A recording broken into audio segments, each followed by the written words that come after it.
Hi everybody! So I am part of a super fun event that is going to be happening over on the Rediscover Your Stash Facebook group. It starts today and I think it's going to go through maybe towards the end of March. Anyway, you can get all the details over in that group. There's going to be 3 challenges, 3 prizes, and it's going to be a lot of fun. So we're going to do some like long distance cropping, scrapping type stuff.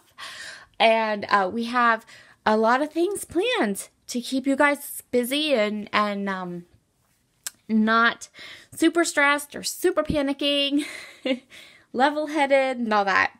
So my challenge for this little event is to use a limited amount of supplies to create your layout. So I'm going to go through the list of things you are allowed to use in your layout. You can use less than this, but you can't use more. And this list will also be in the Facebook group. So, tools, trimmer, scissors, tape runner, date stamp. You can use 1 ink and an applicator. You can choose 2 packs of embellishments as long as they are used embellishments. Okay, so no opening fresh stuff. We're going to use some of our stash. 1 alphabet, and I have 2 here, so I need to get rid of 1. 1 alphabet or titling option. Scrap of paper, scrap pattern paper. No full sheets of pattern paper. Using up our stash, paper scraps. And then you can use 1 sheet of white cardstock, and that's going to be your background. 1 full sheet of 12 by 12 white cardstock. Scraps, your picture, of course, your picture. 1 alphabet or titling thing. 1 pair of scissors. 2 open and used embellishment packs. Date stamp. Tape runner. Ink. Paper trimmer. That's it. That's all the supplies you can use for this particular scrapbook page. So I'm going to put you on fast forward. I'm going to get started creating and show you how we can do this and have fun with it. And yeah, we'll be back. Put you on fast forward. And if you're interested in some of these challenges or some of the fun stuff, be sure to grab the link for the Rediscover Your Stash Facebook group down below. So I'm going to start with the largest scrap of paper that I have. All of these scraps, actually all of the supplies I pulled are from a kit that Christina made me at the Secret Not Secret Kit Club. It's a masculine or boy themed kit and I love it. It features some papers from a lot of different places, but there's also a lot of Pink Fresh Studio Boy Sport in it, which will give you an idea of how long ago I ordered it and got it. And so I'm going to be using those elements. I'm going to start by just matting my photo twice and giving it some color around the outside edge. I think this specific pattern is a 1 Canoe 2 paper, and I just want the littlest bit of color around my photo, so I'm not giving it a really high matte or anything. I'm going to let the size of my paper scraps guide my design for my layout. So I know that these small rectangles, I can kind of cut them in half and stretch them across the page. And I'm going to do a little bit of like a banner area up at the top. I'm keeping the page design simple, and I think that's the best way to do it. When you have a page where you want to use a bunch of scraps, you can use lots and lots of layers, but keep the design simple to help you to use up those things. I want to throw away as little of these patterns as possible. I know that sounds a little bit crazy, but I really want to use them, right? I've kept them for whatever reason. I like them even if they're small. I want to use them up. So here is my ink. Now, if I could do this over again, I would choose a different applicator because later on I'm going to decide to ink some of the background. I think maybe even here I decide, I'm like, oh, I want to put a little color behind the background.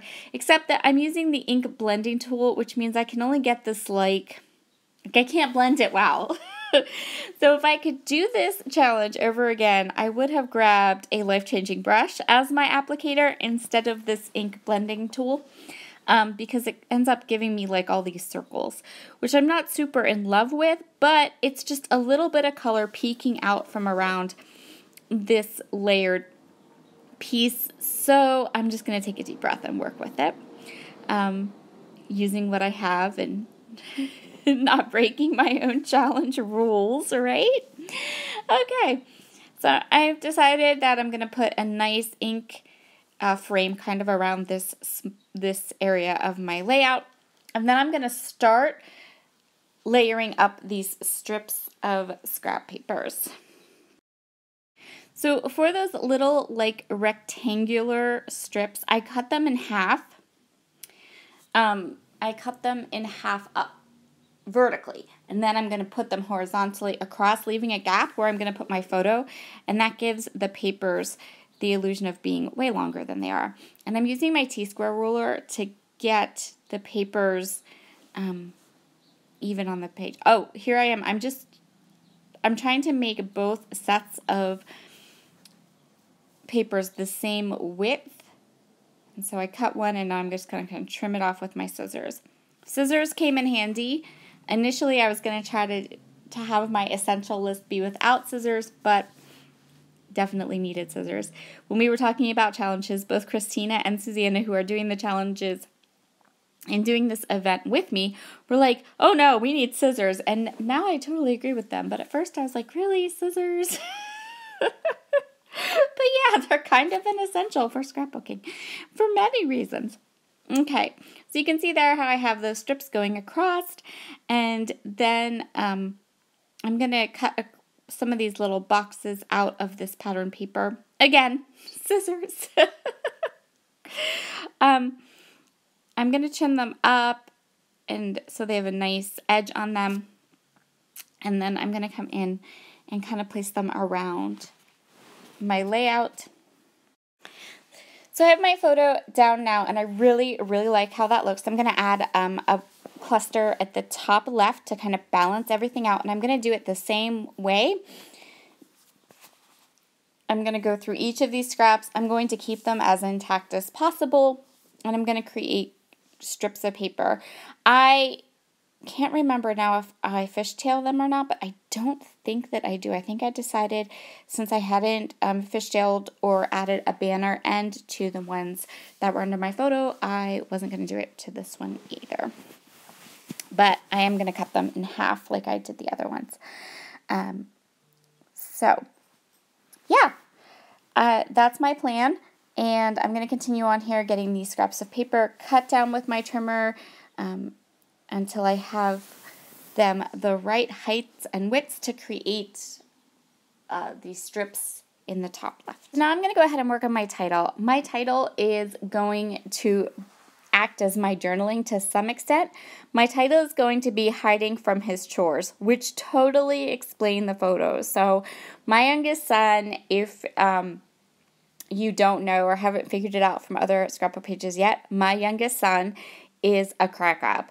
He is like the funniest kid, and he does the funniest stuff. So just like my title says, in this photo, he was supposed to be doing chores, and he walked into the one room of our house and took a lamp shade and put it on his head, and then stood there silently waiting for me to notice that he wasn't doing his chores, but was standing in the office with a lampshade on his head. That's my boy. And as he has, this photo is from 2017, and as he has gotten older, he has not gotten better. He has gotten funnier. Currently, my electronic devices will randomly start playing Never Gonna Give You Up from Rick Astley, because he's decided that his mother needs to be, as it is called, Rickrolled. And I got the better of him in that score because I'm, older, and I know all the words to Never Gonna Give You Up. So when he starts sending it to my devices, I now start dancing and singing to it because I still remember all the words. All right, I'm going to finish up this title, and then we'll get to work on some little additions for embellishing. So I ended up not really liking any of the die cuts. I really only ended up using one. I think that okay at the bottom.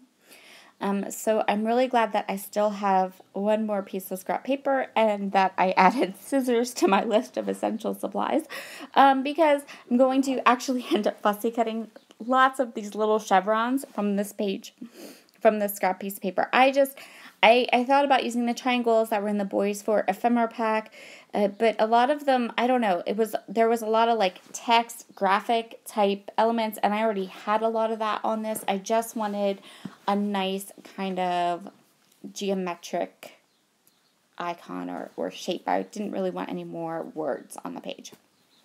So I'm going to take my scissors. I'm going to fussy cut some of these chevrons. And I'm just going to add them to a couple areas of my layout, and they add the perfect finishing touch. So be sure to head over and join us in the Rediscover Your Stash Facebook group. You can play along with some of the challenges. So my plan is on Friday, I will be taking on Christina's challenge for this crafting at a distance event. And then on Saturday, I'm actually going to hop in onto Facebook Live into the group and Scrapbook with Susanna's challenge. So that is my plan, and you are more than welcome to come and join us, maybe win a prize, craft with some friends. We have the best time in the Rediscover Your Stash group. We call it a No Drama Llama group, and it's just fun crafting goodness. Lots of inspiration. So yeah, if you haven't yet, I highly recommend coming and checking it out and playing along with us. You are all more than welcome. So I'm going to finish up fussy cutting these chevrons, and that's pretty much it. So I used all the supplies on my limited list, and I hope you'll take on my challenge and come play along. I hope you are all having a wonderful week. And check in, let me know how everybody is doing. Here is my layout all finished, and now we're going to go in for some close-ups. Okay, I will see you all again later today for Chamel Sketches Reimagined. Bye!